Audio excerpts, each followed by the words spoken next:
So Scott, could I hand over to you for a proper introduction to the session, please?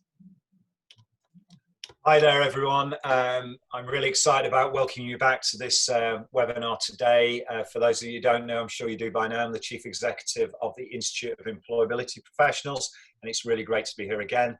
My avatar is back. It's better than my normal face, so thank you very much.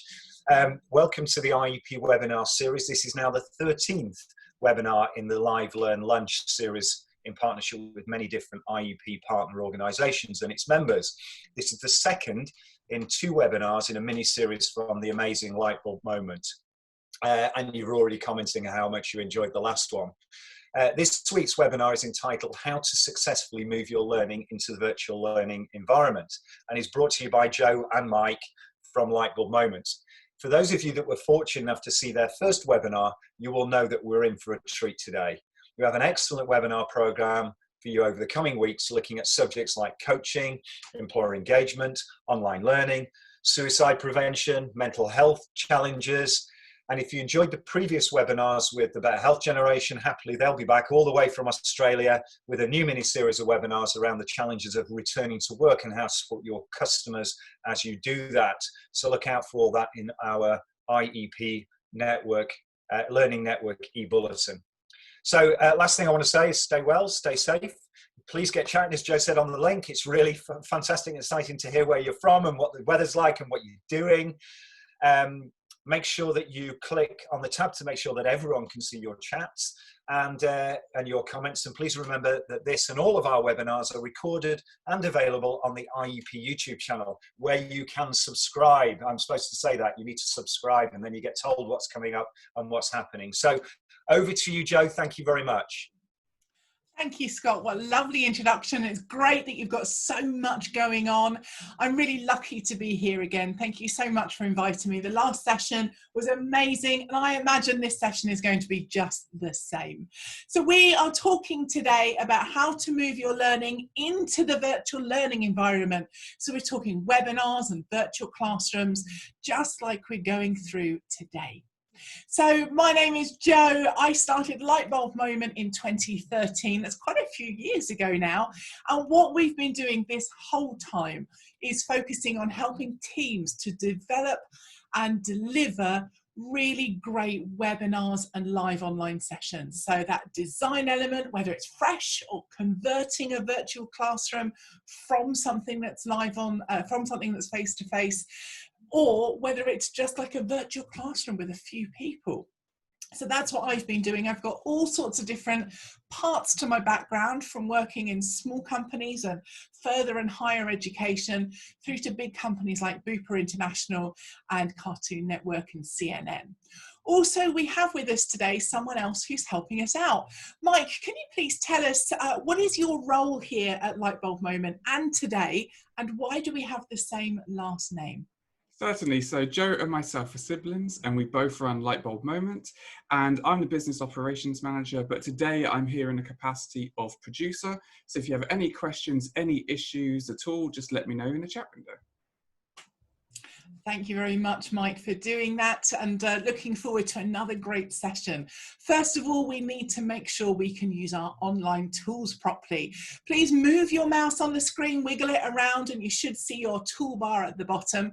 And one of those options is the participants icon. Please click on that picture of the head, and what it will do is open up a new panel for you. Now you can move those panels around on the screen, or if you want to, you can dock them on the right-hand side. You've got lots of different options. What we're using this for is for answering questions. So let's see if you can find either that green tick or that red X, please. So go and click on those, whichever one you want. There's also other icons in there that you can use too. Now, this is a way of you getting involved, of saying you agree or disagree with something, or answering a question, something like that. Lots and lots of you have been doing this. Thank you very much. If you can't find it, there is information in the chat window for you. What we are going to be looking at today is we're going to be focusing on, first of all, the different types of session that we can run in a virtual learning environment. We're also going to be having a look at the different challenges that we have online. And I know there are challenges in doing this, so we're going to talk about them. And then, of course, the flip side to challenges is opportunities, and then talk a little bit about, well, if I've got my face-to-face training, how do I make sure that works in the virtual learning environment? Let's use that green tick if you're thinking, yeah, this is looking good. And of course, you have the chat window if you've got it open, where you can just make sure that you type in anything. If there's something specific you want today, you can let me know. So green tick if you think, yes, this is looking good. And use that chat window if you're thinking, I want to make sure we do this today. Lots of green ticks there. Thank you very much. So the other thing we have then is that chat window. So again, please wiggle your mouse on the screen. You should see an orange chat speech bubble. That's because people are typing in there already. Scott has said, for instance, it's lovely to see so many IEP members here on this session. So please open up that chat window. Please also make sure that the send to is everyone. That means I'll see it, Mike will see it, who's helping me out today, Scott, and everybody else. And Angela says, after the last session, I rewrote my webinar and delivered it on Friday. It went well for the first time. Angela, massive high five for you. That is pretty awesome. Well done. So this chat window we are going to use to share things just like Angela has just done, to share tips, ideas, hyperlinks to blog posts or videos, and also questions. So if you have a question for me or for Mike, he'll help you with anything technical, and hopefully we'll answer your questions as we go through. We're also going to use this chat window so that we can communicate and interact. So we're going to look at terminology first of all. And I'd like you to type in the chat, please, what is a webinar? How do you define this? If you're talking about it with your colleagues, your partner, down the pub when we can get back there, how do you define or describe what a webinar is? And I'm really glad, Scott, that you said in chat that this is helping you to become more confident online in general. And that's part of that whole thing, is that professional development of our skills. That's wonderful to hear. So what's a webinar? It's, let's have a look through the chat. It's interactive, visual, online. You access it online, you collaborate, someone presenting or training. It's a seminar on the web, a session you listen to, the presenter with little interaction. And this is often our experience, that a webinar is just broadcasting information at you. And often you're just like, okay, I'm going to make that small. I'm going to head into my Outlook and just kind of start playing with my email, because it's like a bit like having the radio on. It can be a lot like that. It can be delivered in an interactive way. It can be a training session. Even with, we've got about 60 of you here today, it can still be a learning experience that's interactive, even though it's a webinar. So great answers, everybody there. Thank you. A webinar is a little bit about the platform. Today we're using Zoom. Now we're using Zoom meetings, there is Zoom webinar, and there are loads of other platforms and tools as well. So sometimes it's about what platform we're using, as well as which options do we switch on and off in those platforms. It's also about a lot of people. Now a lot of people could be 30 people, or 300 or 3,000. It really depends on what a lot means to you. But let's contrast this then with a virtual classroom or virtual facilitation, live online learning, virtual, you get the idea. There's lots of different words we can use for this.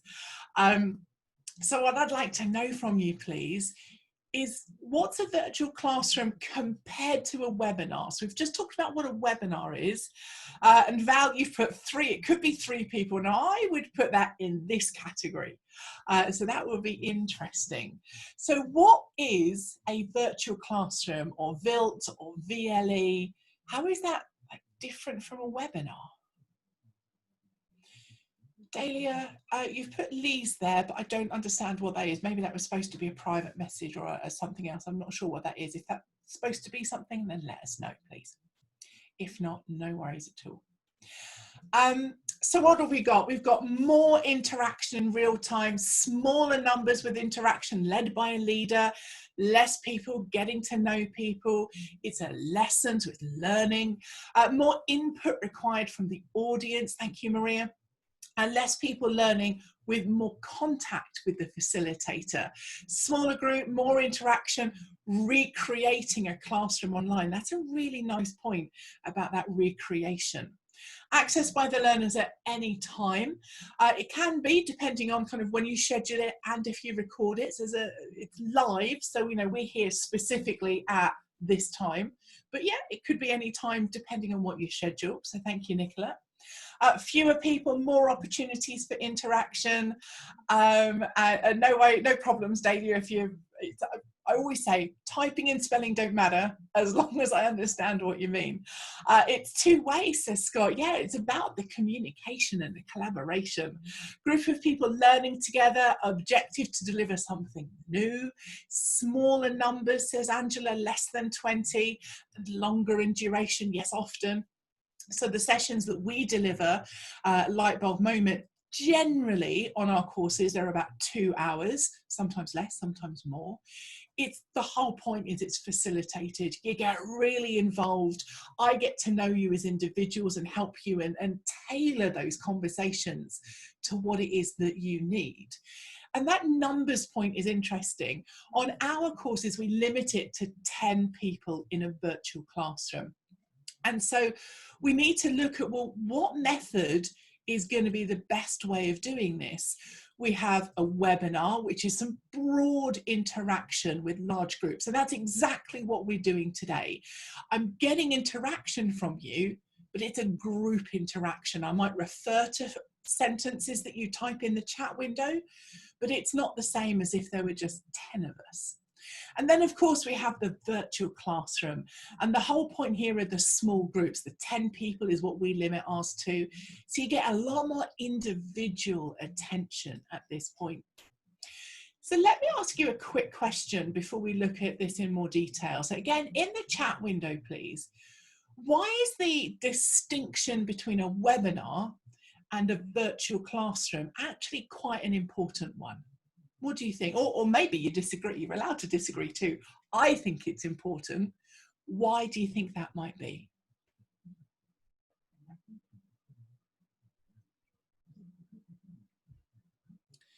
So why is this distinction important? I think it is. You're free to disagree, of course.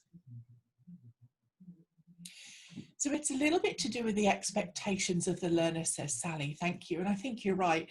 You coming along to a webinar today, maybe you're in your email, maybe you're cooking your lunch, I don't know. That might be very different as if there were 10 of you in my virtual classroom where you'd be thinking, I need to get a lot more involved. It changes the format. Angela says learner expectations as well. Thank you.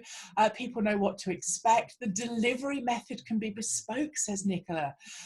Dahlia says it manages expectations as well, audience requirements. It emphasizes relationships with individuals. Judith, I really like that point. You're right, I can't do that today in the same way that I can with 10 people. There might be some of you that put a bit more in chat that I start to pick out names, but I can't do that with 60 of you. So that's really good. So it's individual, we can have objectives and learning outcomes. Andrew's not sure, which is fair enough, Andrew. That's what we're here to do, is to discuss and think about. Tina says webinars can be more passive. They certainly can be. People have different learning styles. Yeah, we've all got different ways and preferences that we like to take in information. And if we can cross a variety of those, that's really good. And Sally says, how did you know I've just put the pasta on? I can smell it, Sally. I've got a tummy rumbling already. So we can do more assessments, says Gareth. We can have more contributions. Thank you, Nick. Ian says, is virtual classroom an appropriate label? Learning environment, question mark. And you make a really good point here about the terminology. So if I go and think about this, I actually don't like the term virtual classroom, because the word virtual kind of means pretend. And I don't think it is a pretend classroom. You've got slides, you've got activities, you've got real people, we're doing real learning. So a learning environment might be a better way of putting it. The reason I tend to use the term virtual classroom, and I've got comfortable with that, is it's a terminology that people understand. If I say virtual classroom in the learning or corporate world, most people kind of get the basics of what that is. And most people understand it's different from a webinar, which, as you're saying, can be quite broadcast. It's not always as interactive and good. So that's why I tend to use that terminology. But it's about what's right in your organization and for your people. Now, there's also a middle ground here.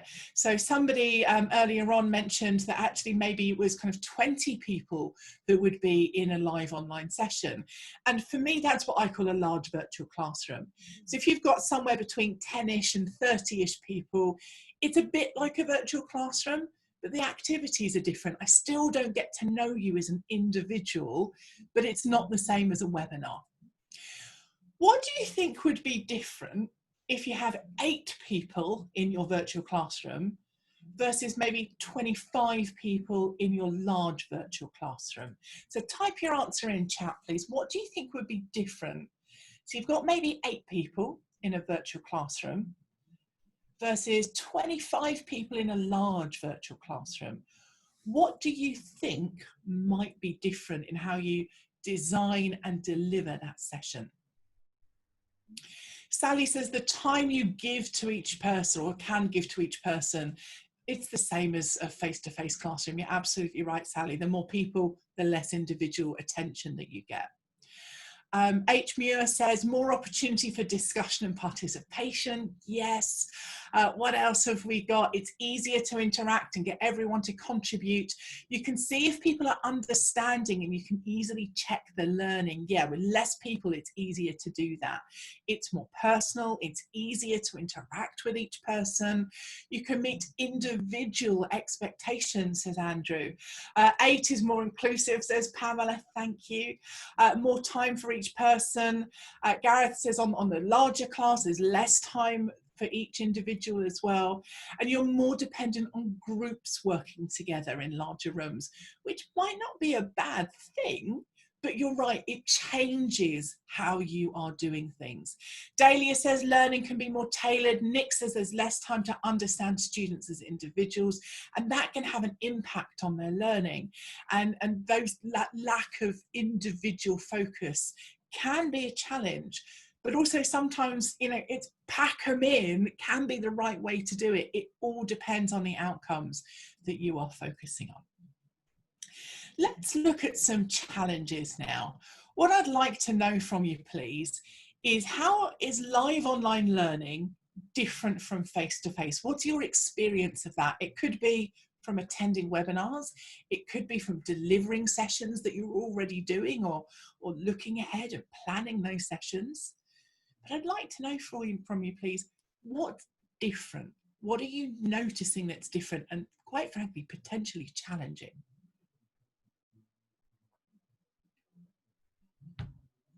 Or it could be an opportunity, actually. Nicholas says, enjoying having it at home and no travel. Love that. No commuting. Andrew doesn't need to shave.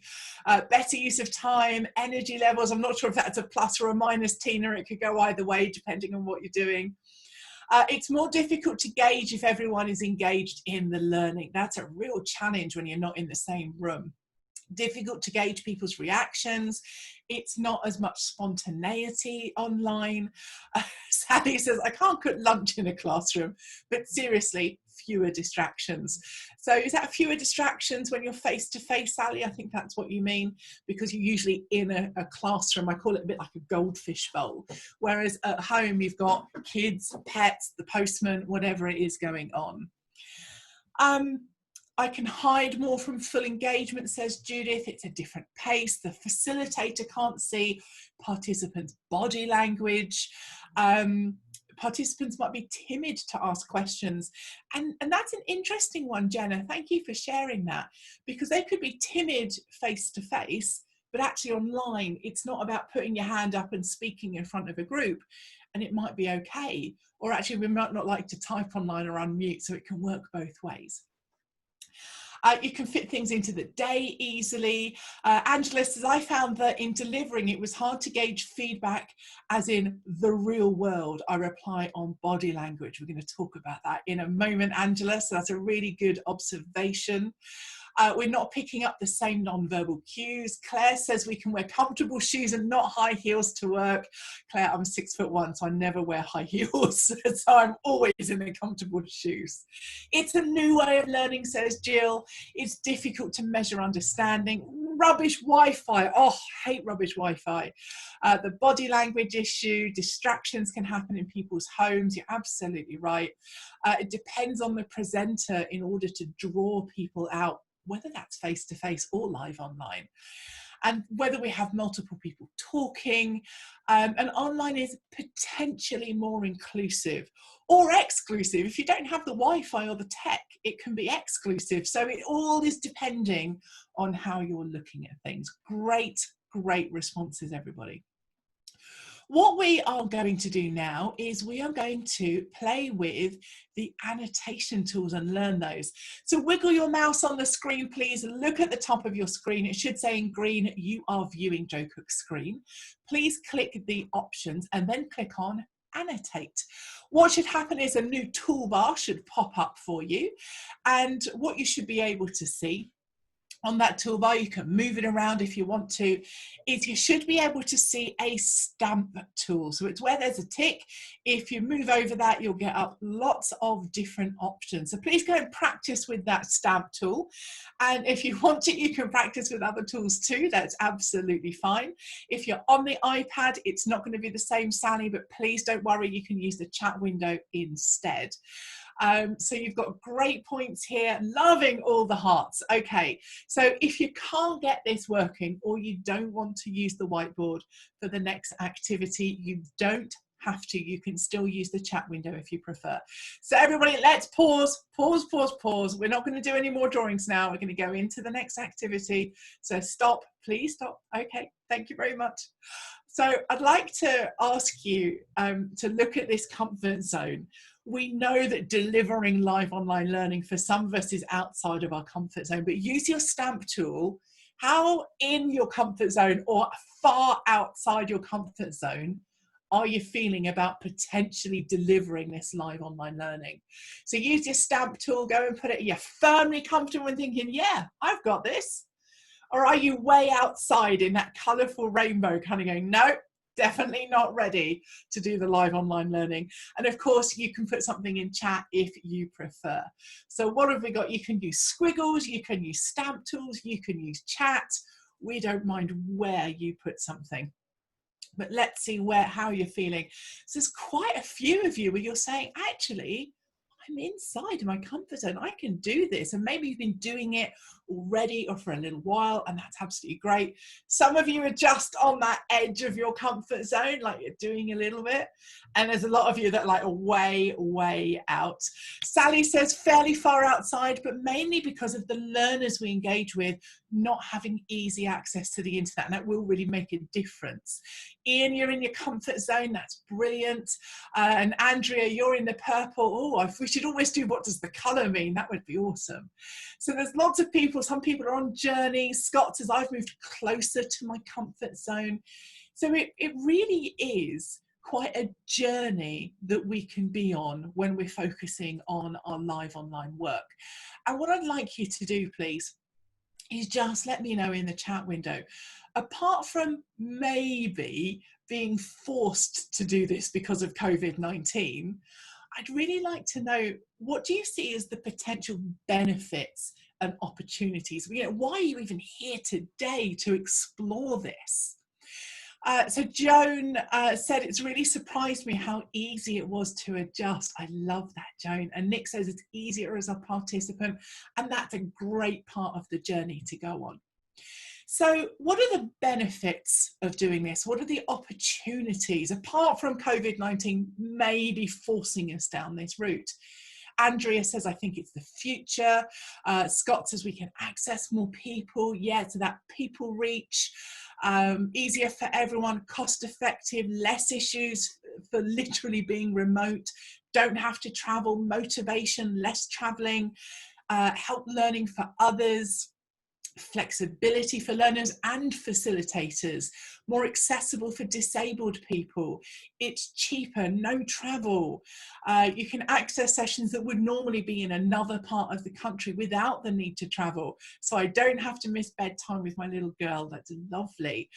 We can reach a wider audience, you can make it fun. Yes, you definitely can. Now, some topics are obviously a little bit more serious but can still be quite light. But you can have so much fun if you want to. You can move education out of the 14th century classroom. Ian, nice one.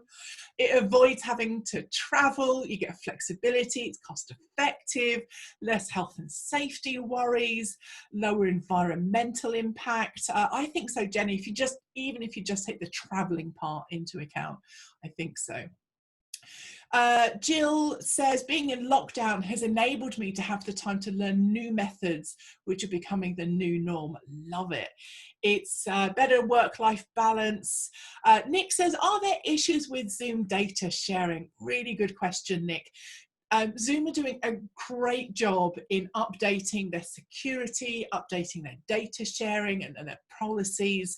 It depends on what issues you might have, what your organization does, what data is being stored.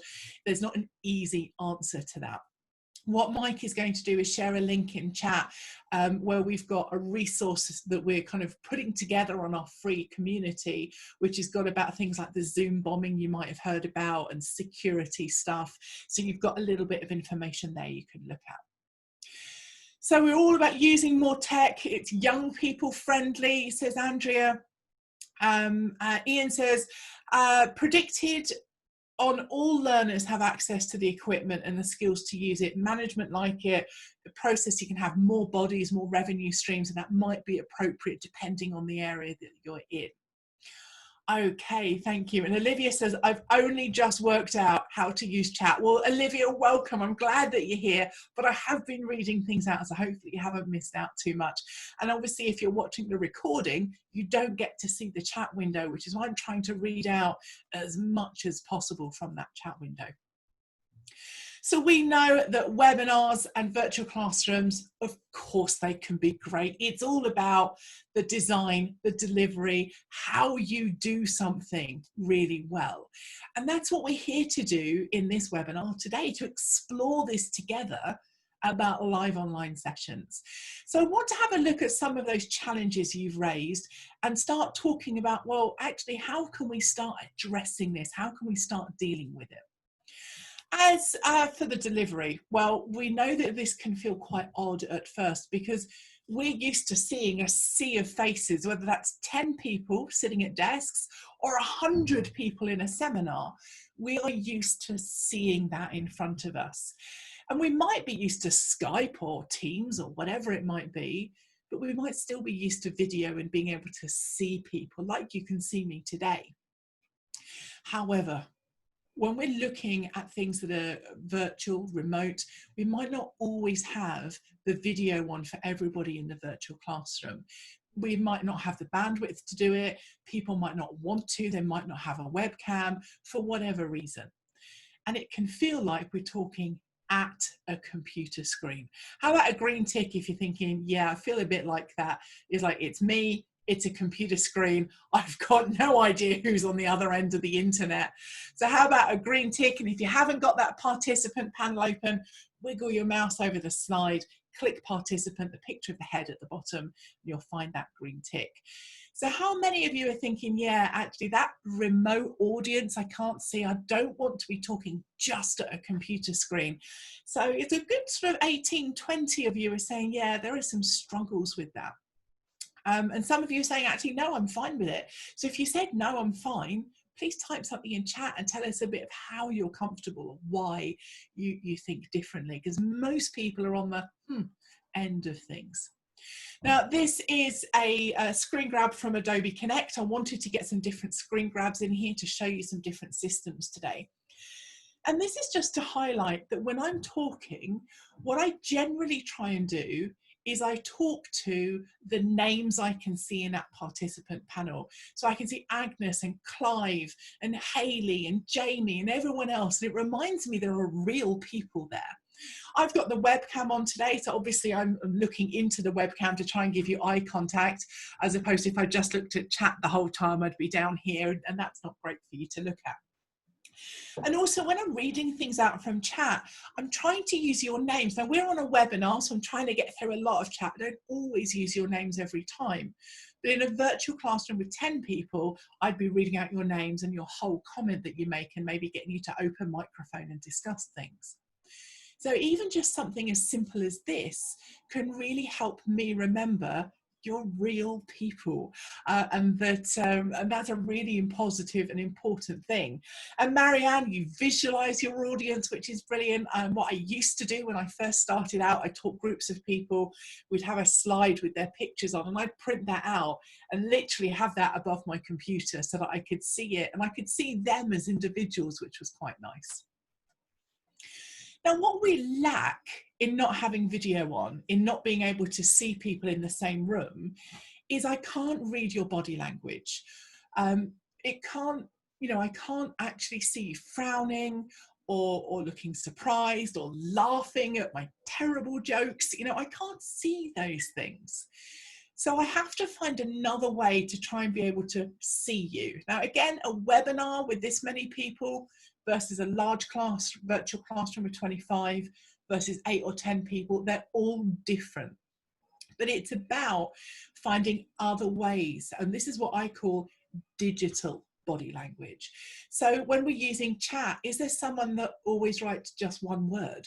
Is there somebody that always writes 3 or 4 sentences and explains everything? Is there always one person, the first with the green tick, or always hand up to speak on the microphone?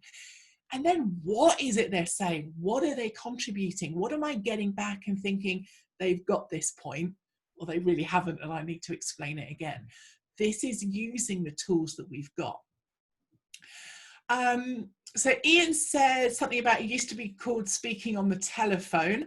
That might be referring to another conversation, but yeah, speaking on the telephone has got the skills that we need without seeing people. You're right, if that's what you're referring to, Ian.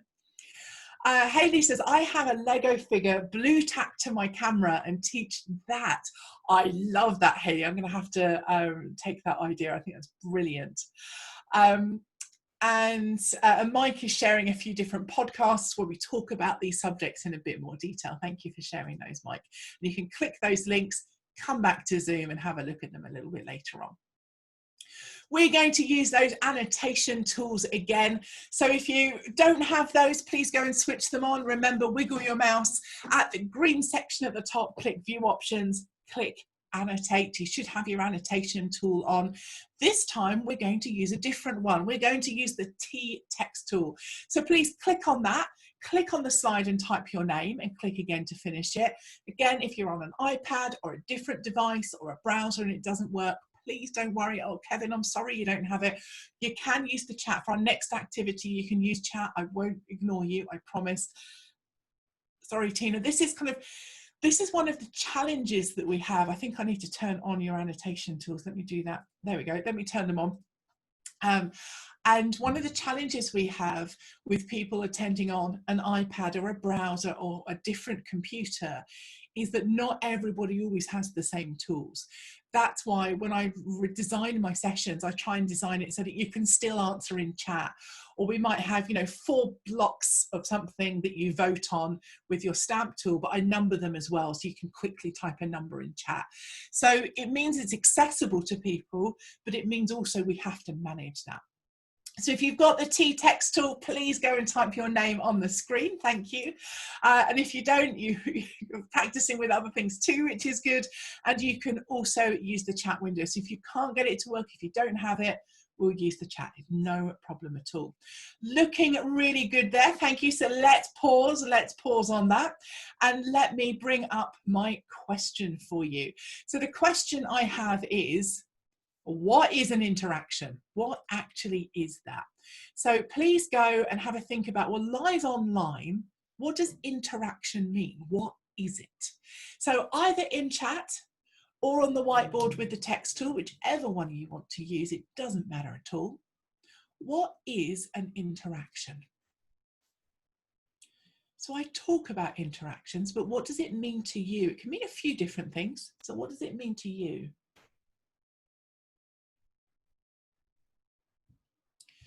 So it could be about what we're doing. It could also be about the technology as well. So I'm just going to be moving some of these around on the screen so that we can try and read everything on the whiteboard. Looking good. So do please keep adding things if you want to. So the kind of things we've got on the whiteboard, it's engaging with the presenter and your fellow participants. It's engaging, it's responding to each other. If we're not here live and responding to each other, you might as well do a recording. Two-way communication, conversation, great, and talking. And if we were in a virtual classroom, I'd be getting you guys to unmute and say, tell me more about that. And what do you think of this? And hand up if you've got a question. Giving information to other people, which you're doing, responding, either typed or spoken, annotations as well. So now we're talking a little bit about the tools that we're using, action and response, seeing things, acknowledgement. Energy is so important. And in the chat window, yeah, energy, gaining skills, active listening, participation, speaking and communicating, loving all of that. Thank you so much. When I think of what an interaction is, I think of two things. One is exactly all of those things you're saying about what is it that we are doing, how we're engaging, and the actions we're performing. The other is actually about the technology. So it could be that you're doing something as quick as click the green tick, or it could be something that is something like, unmute and have a speak about something in a chat. And somebody's added something that happens between at least two people. That's a really good point too. So thank you for sharing that. It could be writing in chat. We're doing a lot of that today. Text on the whiteboard. We haven't done polling today. I don't have a poll for you, but it could be using that as well. So some of these can be quite quick and easy tools to use. Chat, hold and send is an interesting example, because what we've got with chat, hold and send is we're using different tools. It's not one piece of tech. That's where I ask a question, you type the answer, click the green tick, and then when everybody's got a green tick, we hit send at the same time. It's a way of basically not copying answers. So if I want to ask you, what's 2 + 2? Everybody types in, and you don't get too worried than if you type 3 or 5, hopefully. So it's a different way if you don't have polling. And there's drawing, there's hands up, all sorts of creativity you can do. Nick says, is technology the only change? So Nick, I'm not quite sure how to interpret that question. So interactivity online, you're right, technology is the change in the sense of that's how we're doing it, as opposed to if we were face to face, we'd still be talking. We might actually still be putting our hand up to answer a question. We might still be using like flip charts, and that would be like writing things. So technology is the big change in that sense. But you're right if you're saying, well, actually, we still interact face to face. So Nick, hopefully I've picked up and answered that appropriately. And if not, let us know in chat and we'll try and pick that up a little bit better. When we're thinking about this interaction, it can be really quick green ticks, or it can be a combination of little things that build up into an activity. Just like face-to-face, you might ask a question, then another question, then get people doing flip charts, then have a plenary where you bring people back together to debrief. And Nick, you've put there about psychology. Again, I'm not quite sure what the question is. Is it the psychology of getting over the fact that it's tech? That's part of it, where we have to teach people the tools and use that so that tech becomes the enabler rather than feeling like a barrier. So again, if there's more to it, Nick, do let us know in chat. Why are these interactions just so important? Please share in chat. Why are these interactions, especially for you today as an attendee, so important?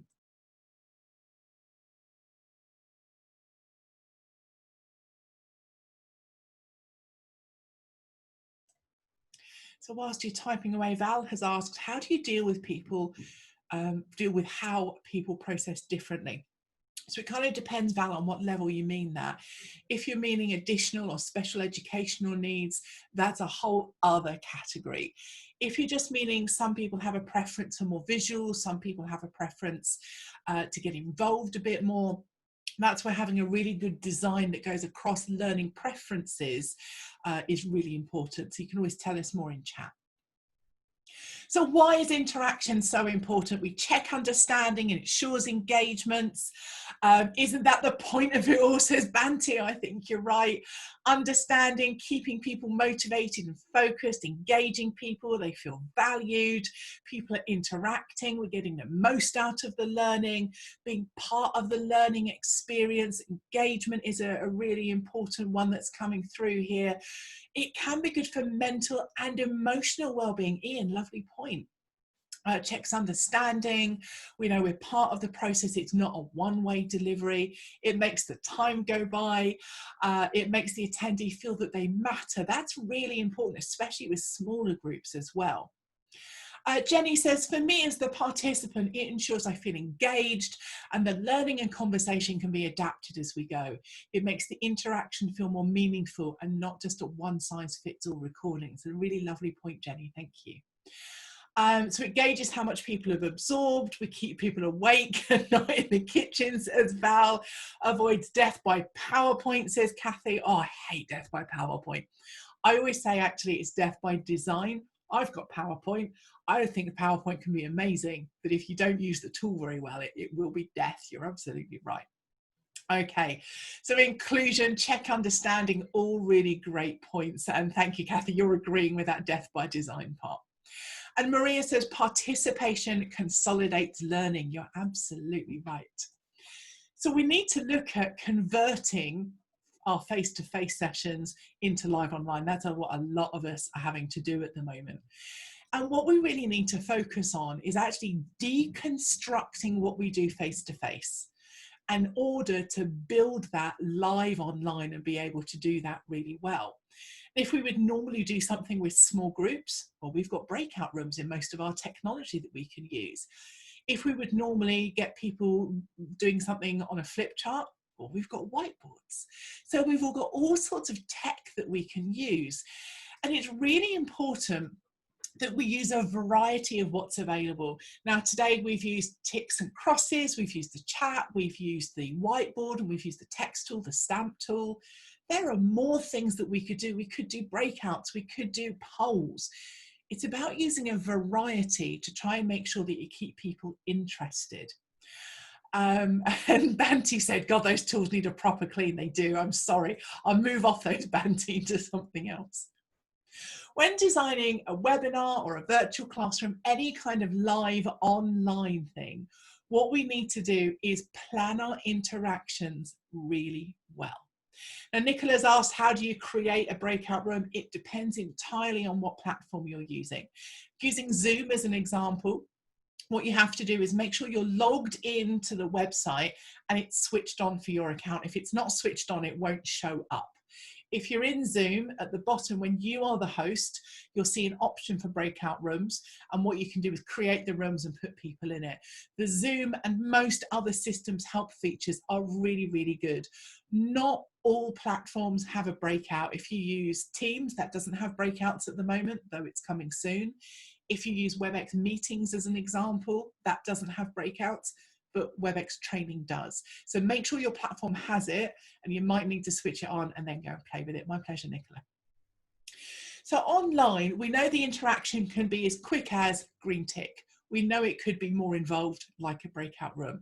And we need to make sure that we are planning this and designing it for everybody. And we need to start thinking about those different options in the platform that we have for engaging people, and needing to do so often. We need to keep in mind people's learning needs and eye on the fact that we need to deliver all this, and it can feel overwhelming. I don't know if I'm pronouncing your name right. Minu says, how would you organise a virtual careers fair? What I need to do to understand that is, what do you want to achieve? Is it people going around different kind of market stalls like they would to different organisations? In which case that might be breakouts, and you can move people every 10 minutes to a different breakout where somebody has a presentation that they're sharing and saying, come and work in pharmaceutical industry, or come and work in the people industry. So I think something like a breakout room would probably be best for that. And again, I don't know if I'm pronouncing your name properly. Kudarat says, not all participants understand the tools. Do you build that into the sessions? And yes, I do. And Scott's highlighting, I've done that today. At every point we've used a tool like the text tool, I've paused, I've explained, turn on the tools. This is the tool I want you to use with a pink box around it. Let's practice it. And then let's use it for the actual question, and have the backup of, you could always use chat. So that's really important. So good question.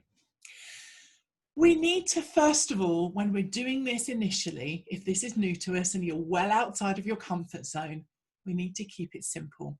Just start with chat and green ticks. You don't need to use whiteboards if it's too much. You don't need to include all sorts of different things. We haven't done a poll today, for instance. I'm not the biggest fan of polls. It's about using what you're comfortable and what works for you. Helen says, do you have a webinar on how to create a webinar session? I wouldn't know where to start. Good question, Helen.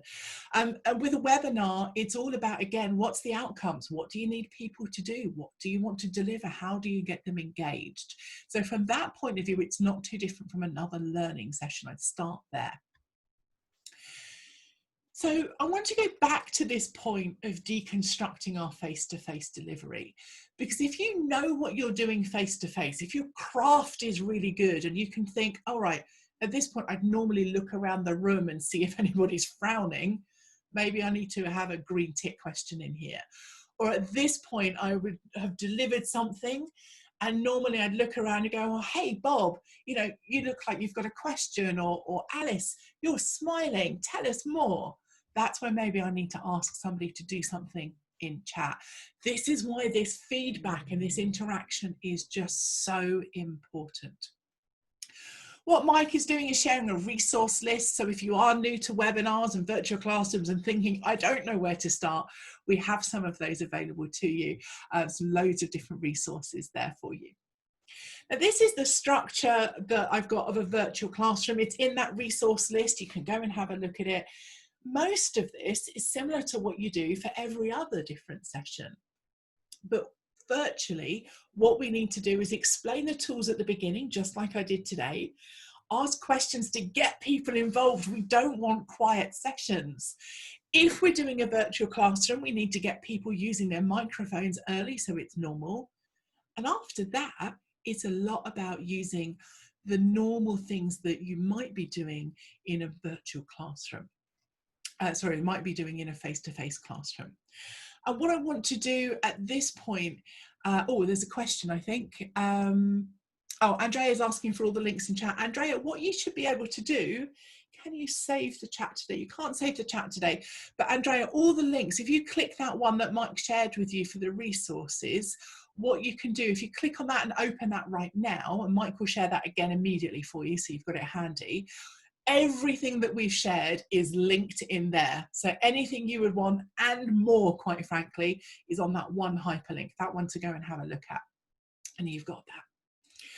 So I've said throughout this session, we need to interact. We need to engage with our audience. It's a way of me seeing you, of knowing that you've learned something, or what I need to tailor and get to know you. And of course, it's different between 8 people, 25 people, and the 60 odd that we've got here today. They're very different types of sessions. But that's the point, is you start to get to know groups and individuals as you go through.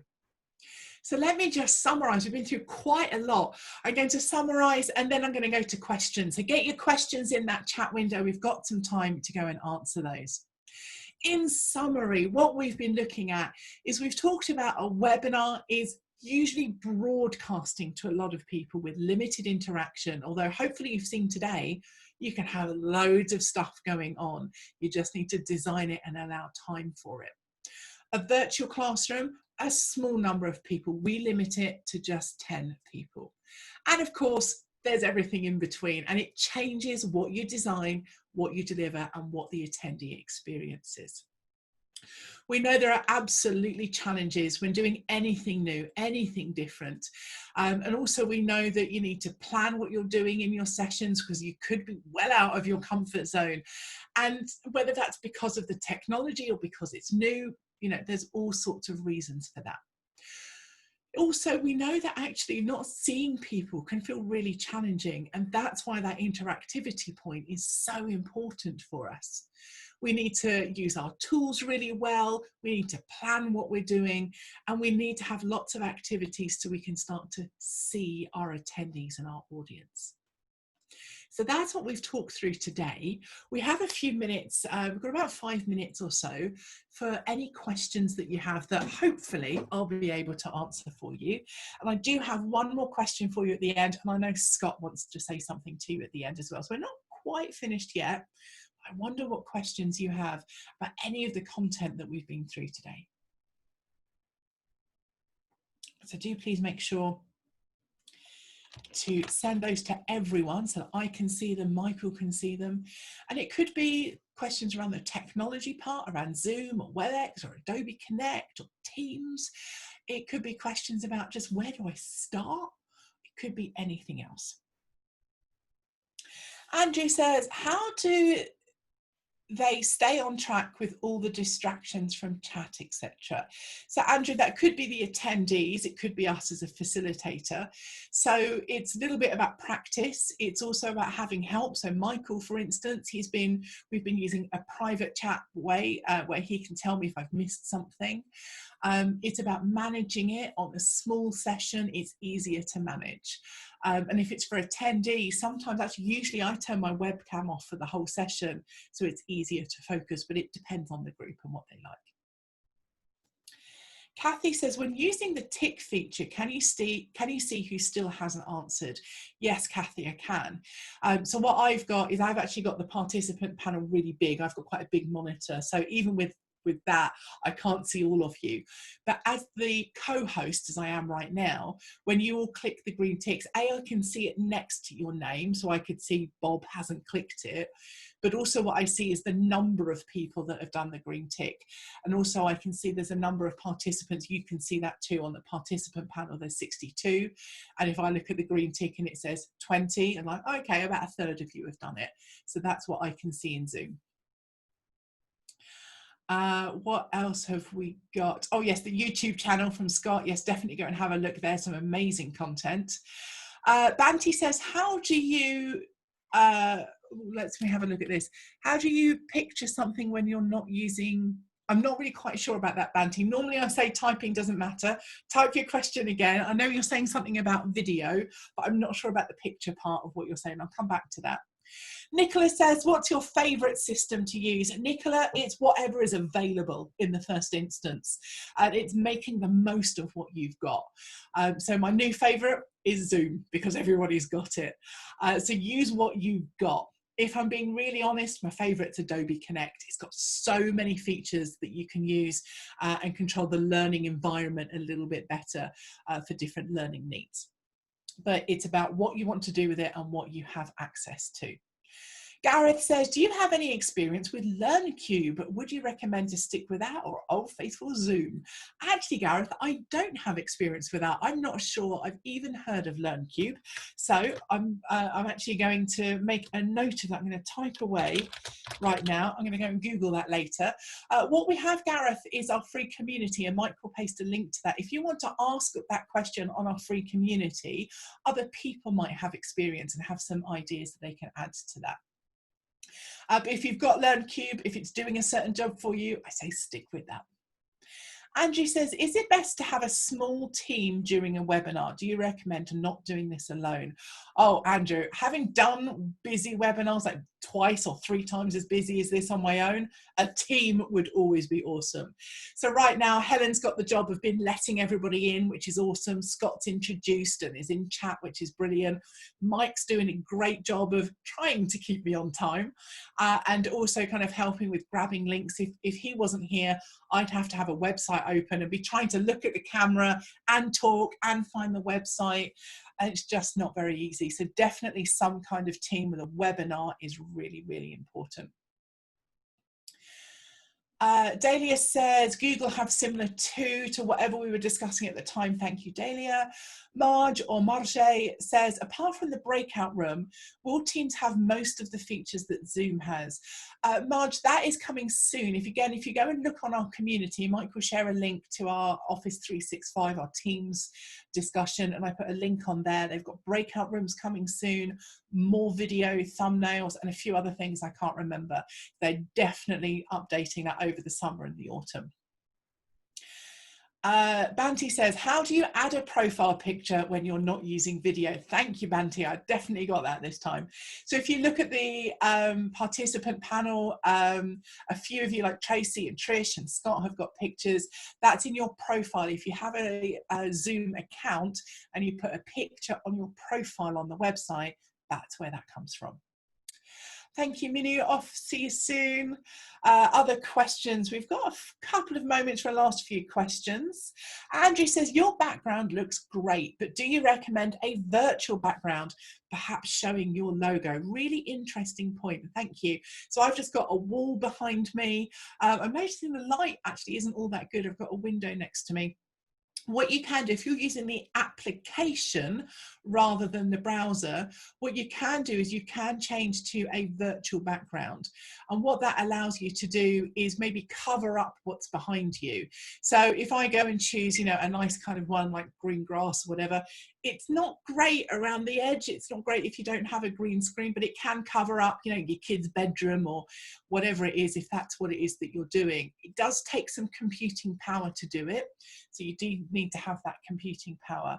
I think it depends. If you've got really like untidy or kid's bedroom or something, it might be worth doing. And Scott's just showing his. If you have a look, he's got a logo behind him and it can look really quite cool. You just have to get the sizing right and have a play with it. So it can be good fun. Okay, so thank you. If you need to go, all of this will be available on the IEP YouTube channel. Thank you very much. So I've got a last question for you, which is, what's your light bulb moment from today? Now, if you want to go and use your annotation tools on the screen, on the whiteboard, you are very welcome to. If you have to or want to use the chat, then please do go and share there. But I'd like to know from this session today, what have you learned? Maybe you've learned something brand new today and experienced something new. Maybe you've learned something that you kind of knew before, but it's been emphasized again today. So please share either on the whiteboard if those tools work for you and you want to be anonymous as well, or in chat if you prefer, or if that's not working for you on the whiteboard. What's your light bulb moment from today?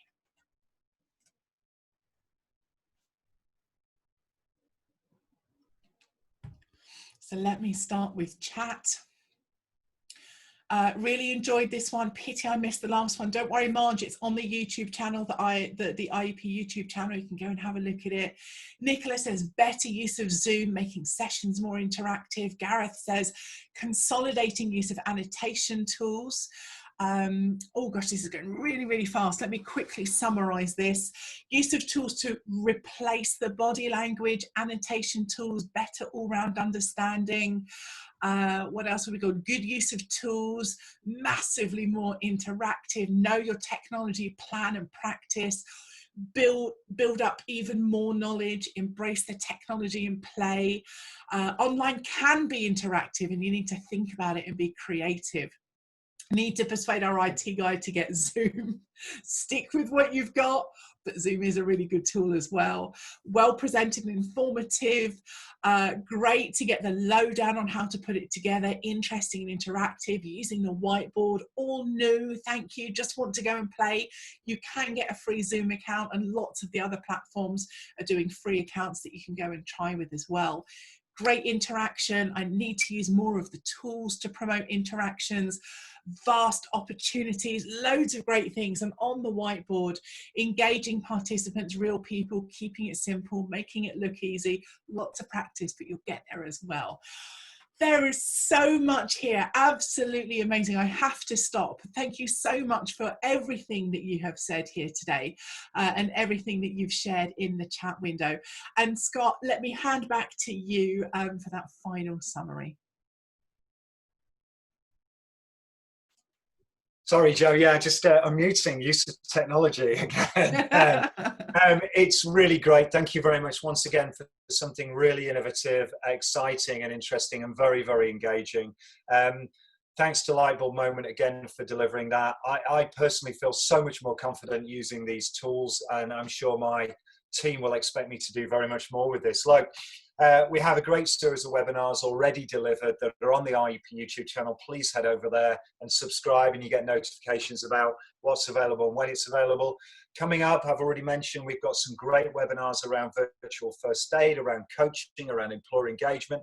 Hopefully some more from Lightbulb Moment a little bit further down the line. Mental health, suicide prevention,